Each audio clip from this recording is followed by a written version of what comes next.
বিসমিল্লাহির রহমানির রহিম। মাদারগঞ্জ উপজেলা জিয়া সাইবার ফোর্স কর্তৃক আয়োজিত বাংলাদেশের সাবেক তিনবারের সফল প্রধানমন্ত্রী দেশনেত্রী বেগম খালেদা জিয়ার রোগ মুক্তি কামনায় আজকের এই বিশেষ মোনাজাত।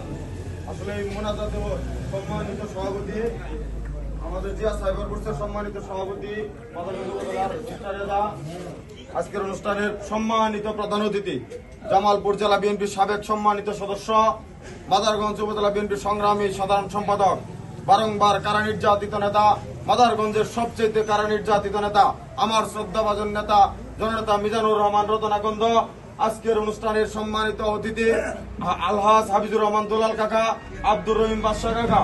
আজকের অনুষ্ঠানের সঞ্চালনায় আছেন মাদারগঞ্জ উপজেলা জিয়া সাইবার ফোর্সের সংগ্রামী সাধারণ সম্পাদক তানি মন্ডল। আমাদের মাঝে উপস্থিত আছেন ৬ নম্বর আধারবিটা জিয়া সাইবার ফোর্সের সভাপতি সম্মানিত সাধারণ সম্পাদক, ৩ নম্বর জিয়া সাইবার ফোর্সের সম্মানিত সাধারণ সম্পাদক, মাদারগঞ্জ কলেজ ছাত্র দলের সিনিয়র যুগ্ম আহ্বায়ক ফয়সাল, শ্রমিক দলের উপজেলা শ্রমিক দলের সদস্য রহমতুল্লাহ ভাই। আমাদের মাঝে উপস্থিত আছেন উপজেলা শ্রমিক দলের প্রচার সম্পাদক সদাদুল ভাই, আমাদের উপজেলা বিএনপি সম্মানিত সদস্য গণতল ইউনিয়ন বিএনপির ক্রীড়া সম্পাদক বাসিদুর রহমান বাসেদ ভাই, গোলাম মোস্তফা রবিন মেম্বার, মতি ভাই, সাইফুল মামা, আমার ওয়ার্ড বিএনপি সংগ্রামী সাধারণ সম্পাদক আব্দুল্লাহ ভাই, মানিক সহ আসলে সকলের নাম না বলার জন্য ক্ষমা চেয়ে নিচ্ছি সকলকে জানাই। আমি আমার ব্যক্তিগত পক্ষ থেকে ও আমার প্রাণপ্রিয় সংগঠন বাংলাদেশ জাতীয় যুবদল মাদারগঞ্জ উপজেলা শাখা ও আমার নেতা জননেতা মুস্তাফিজুর বাবুল ভাইয়ের পক্ষ থেকে সংগ্রামী শুভেচ্ছা ও সালাম। আসসালামু আলাইকুম। সম্মানিত নেতৃবৃন্দ, আপনারা জানেন এই বাংলাদেশ জন্মলগ্ন থেকে ষড়যন্ত্র রোচনালে লিপ্ত। আমাদের এই দেশ স্বাধীন করেছে, স্বাধীনতার ঘোষণা দিয়েই শেখ মুজিব পাকিস্তানের সাথে আঘাত করে পাকিস্তানের বাহিনীর সাথে আশ্রয় প্রশ্রয় নিয়ে আপুসে সে জেলে যায়। ঠিক তৎকালীন সময়ে পাকিস্তান সরকারের চাকরিরত অবস্থায় চাকরি ছেড়ে সে আমাদের নেতা শহীদ প্রেসিডেন্ট জিয়াউর রহমান বাংলাদেশে এসে এই স্বাধীনতার ঘোষণা দিয়ে সে নিজে মাঠে থেকে এই দেশ স্বাধীন করেছে। ঠিক সেই তার দুর্বার গতিতে বাংলাদেশের শ্রম বাজার থেকে শুরু করে রপ্তানি গার্মেন্টস শিল্প থেকে শুরু করে বাংলাদেশের উন্নয়নের অগ্রগতির পথে নিয়ে গেছেন আমাদের এই দলের প্রতিষ্ঠাতা শহীদ প্রেসিডেন্ট জিয়াউর রহমান। তারই সহধর্মিণী দেশনেত্রী বেগম খালেদা জিয়া, যিনি কখনো অন্যায়ের সাথে আপোষ করে নেই, যিনি কখনো বাংলাদেশের বিরুদ্ধে কখনো ষড়যন্ত্রে লিপ্ত হয়নি, যার কখনো লোভ লালসা নাই। সে 2016 সালে একটি বক্তব্য দিয়েছিল যে আমরা আওয়ামী লীগকে পচতে দিয়েছি, পচতে এমন দুর্গন্ধ ছড়াবে যে গন্ধ সহ্য করার ক্ষমতা বাংলাদেশের সাধারণ মানুষের থাকবে না। রয়েছে গোলামীর জিঞ্জিরা, আমাদের হাতে রয়েছে স্বাধীনতার পতাকা। ঠিক সেই আন্দোলন সংগ্রাম করে হাজারো হামলা মামলা নির্যাতন গুম হত্যার পরেও বাংলাদেশ জাতীয়তাবাদী দল বুক উঁচু করে এই বাংলাদেশের স্বৈরাচারের বিরুদ্ধে দীর্ঘ আন্দোলন সংগ্রাম করে শেষ ছাত্রদের মাধ্যমে 5 আগস্টে হাসিনার পতন করতে সক্ষম হয়েছে। সম্মানিত নেতৃবৃন্দ, আমরা আপনাদের ভোটের অধিকার বাক স্বাধীনতা রক্ষার জন্য এই আন্দোলন করেছি। এই আন্দোলনের সারা বাংলাদেশে নেতৃত্ব দিয়েছে আমাদের নেতা দেশনায়ক তারেক রহমান। তার স্বপ্ন একটাই, এই বাংলাদেশে বিশ্বের মানচিত্রে একটি সুন্দর আইডল ও সমৃদ্ধিশালী দেশ হিসেবে গড়ে তোলা। সেই লক্ষ্যে সে 24 ঘন্টা এই রাজনীতি করে আমাদের দেশকে উন্নতিতে কিভাবে নিয়ে যাবে সে নিয়ে কাজ করে যাচ্ছেন। ঠিক আমাদের মেলান্দ মাদারগঞ্জেও আমাদের প্রিয় নেতা জননেতা মুস্তাফিজুর রহমান বাবুল ভাই দীর্ঘ 24 বছর যাবৎ আমাদের এই মেলান্দ মাদারগঞ্জে নিজে 3 বার কারাবরণ করে আমাদের শত নেতাকর্মী কারাবরণ করেছে, জেলে গিয়েছে, অসুস্থ হয়েছে, হামলার শিকার হয়েছে। সমস্ত দায়িত্ব সে নিজের বাসা ব্যবসা জমি বিক্রি করে আমাদের সাথে থেকেছে। সম্মানিত নেতৃবৃন্দ, আমরা যেহেতু ভোটের অধিকারের জন্য আন্দোলন করেছি, সেটা সাধারণ মানুষের অধিকার। অতএব আমাদের ভেবে নিতে হবে এই অধিকারের নেতৃত্ব দিয়েছে সাধারণ মানুষের নেতৃত্ব দিয়েছে মুস্তাফিজুর বাবুল।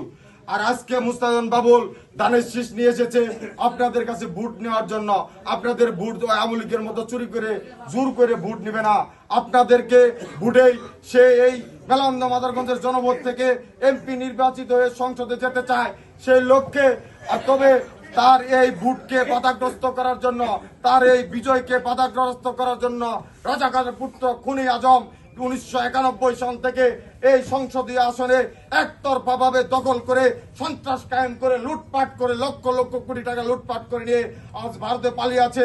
সে ভারতে পালিয়ে গেলেও তার প্রেতাত্মারা রয়েছে, সেই প্রেতাত্মাদের তার লুট করা অর্থ দিয়ে এই মেলান্দ মাদারগঞ্জে সাধারণ জনগণের মনের চাওয়া, সাধারণ জনগণের ভালো দিক, আমাদের নেতা জননেতা মুস্তাফিজুর বাবুলের বিজয়কে লুণ্ঠিত করার জন্য চক্রান্ত করে আসতেছে।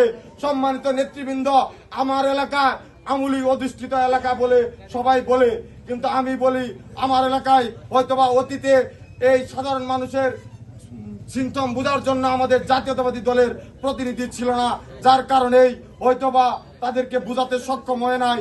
জনগণ জোয়ারে যে নৌকা মার্কায় ভোট দিয়েছে, কিন্তু আমার বিশ্বাস এবার এই ভোটে এই ফেব্রুয়ারি নির্বাচনে আমার এলাকা থেকে যাই যত বড়ই ষড়যন্ত্র করেন, যাই যেদিক থেকে আসেন, যত কিছুই বুঝার, আমার মনে হয় জনগণ বুঝে, সকলে এখন বুঝার ক্ষমতা হয়েছে। দেশে ফেসবুক সহ ইউটিউব সহ অনেক নাগরিক এখন সচেতন। যেহেতু জাতীয়তাবাদী দল ক্ষমতা আসার সম্ভাবনা 99%, যেহেতু আমার নেতা মুস্তাফিজুর বাবুল এমপি হওয়ার সম্ভাবনা 95%, অতএব এই কেন্দ্রে আপনি ভুলভাল বুঝে আমাদেরকে ভোট কম দিয়ে আমাদের অতীতে পরবর্তীতে মুস্তাফিজুর বাবুলকে বলবো যে আমি ওই কেন্দ্রে ভোট পাই নাই, বিভিন্ন সুবিধা থেকে বঞ্চিত করবেন। এত বোকা আমরা না, আমরা এই কেন্দ্র থেকে সর্বোচ্চ ভোট দিয়ে ধানের শীষকে পার করব। যদি আমার সাথে একমত থাকেন, আমরা সকলে যদি সকল ষড়যন্ত্র ভেঙে মুস্তাফিজুর বাবুলকে এমপি বানাতে চাই, ধানের শীষকে ভোট দিতে চাই, সকলে দুই হাত তুলে আমরা দেখিয়ে দিব আগামী নির্বাচনে আমরা ধানের শীষকে ভোট দিব। কোন ষড়যন্ত্র আমাদেরকে রক্ষা করতে পারবে না। আমরা আমাদের বিজয় অসম্ভবে আমাদের নেতা জননেতা মুস্তাফিজুর বাবুলের জন্য আরো মাঠে ঘাটে সকলকে কাজ করার আহ্বান জানিয়ে, আমার নেত্রী দেশনেত্রী বেগম খালেদা জিয়া অসুস্থ, তার জন্য মন প্রাণ খুলে দোয়া করার আহ্বান জানিয়ে আমি আমার কথা শেষ করছি। বাংলাদেশ জিন্দাবাদ, বাংলাদেশ জাতীয় যুবদল জিন্দাবাদ, শহীদ প্রেসিডেন্ট জিয়াউর রহমান অমরক, দেশনেত্রী বেগম খালেদা জিয়া জিন্দাবাদ, বেটার বাংলাদেশ বিনির্মাণের স্বপ্নদ্রষ্টা আগামী রাষ্ট্রনায়ক জননন্দিত জননেতা দেশনায়ক তারেক রহমান জিন্দাবাদ, মেলান্দ মাদারগঞ্জের প্রিয় নেতা জননেতা মুস্তাফিজুর বাবুল ভাই জিন্দাবাদ, আমার নেতা মিজানুর রহমান রতন জিন্দাবাদ। সকলকে ধন্যবাদ। আসসালামু আলাইকুম।